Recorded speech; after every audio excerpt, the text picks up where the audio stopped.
Hello, my name is Jimena Cardenas, and today I will be discussing John Singer Sargent's portraits of Madame X and Lady Agnew of Lochnaw. I will determine whether or not these portraits were controversial during the Victorian era and if they played a role in the evolution of women's rights.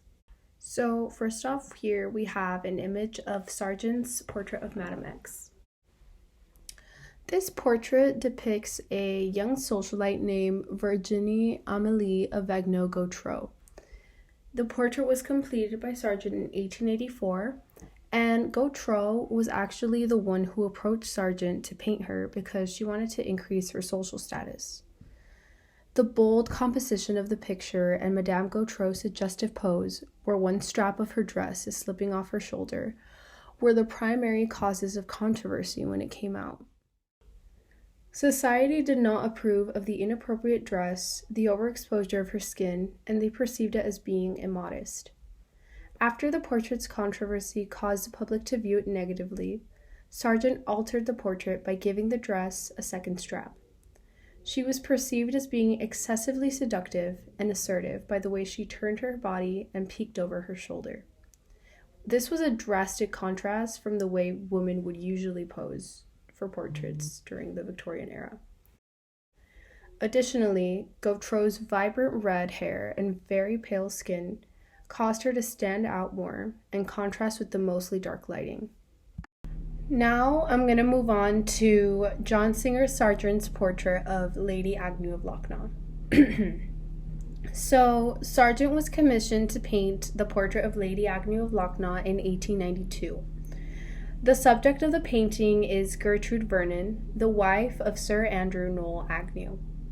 Compared to Sargent's painting Madame X, the portrait of Lady Lochnaw is not at all controversial.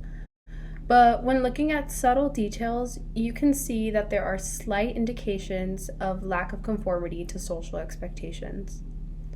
When focusing on the expression on Lady Lochnaw's face, you can see that she has an expression of confidence and of high morale, making it easy for it to draw you in. The expression on her face was not seen in many portraits of women throughout the Victorian era. Most ladies would pose with a modest, more subdued, tranquil attitude, frequently gazing down or to the side. You can see that she is sitting in a very firm, almost dominant way. She's leaning back on the chair she's sitting in, and she has her legs crossed, which was rarely seen from women at that time. She also seems to be grasping the chair with her left hand quite firmly.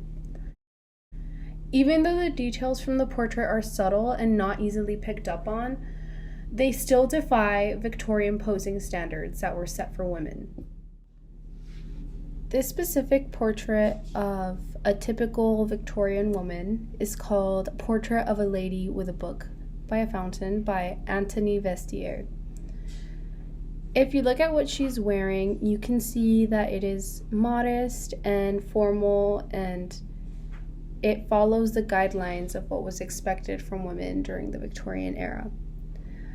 You can see that she's posing in a gentle, feminine way, just leaning on the boulder. When you look closely at her face, you can see she isn't really showing any strong expressions, and she looks a little aloof, not really looking directly at you, and she just looks calm and serene, as was expected from women at that time.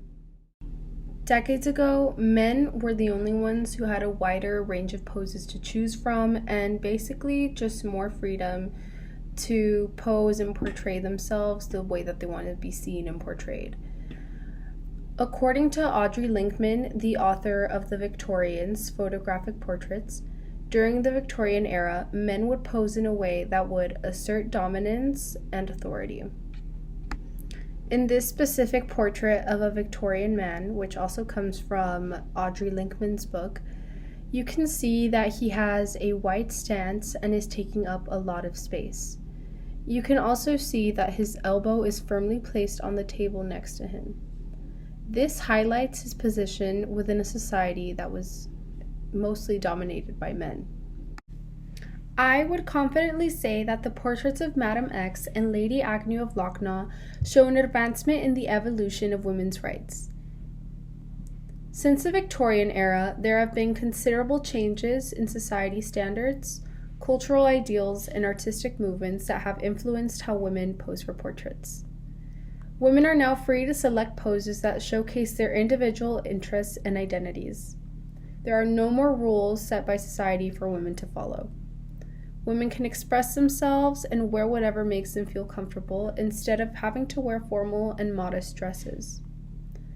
Additionally, portraits can now display more diversity and feature women that come from all kinds of backgrounds. Women can now show their strength and their confidence through their posing and through their facial expressions. Even though the portraits of Madame X and Lady Agnew of Locknott didn't immediately contribute to the advancement of women's emancipation, they still took women one big step forward into gaining the freedom that they now have. Thank you so much for watching.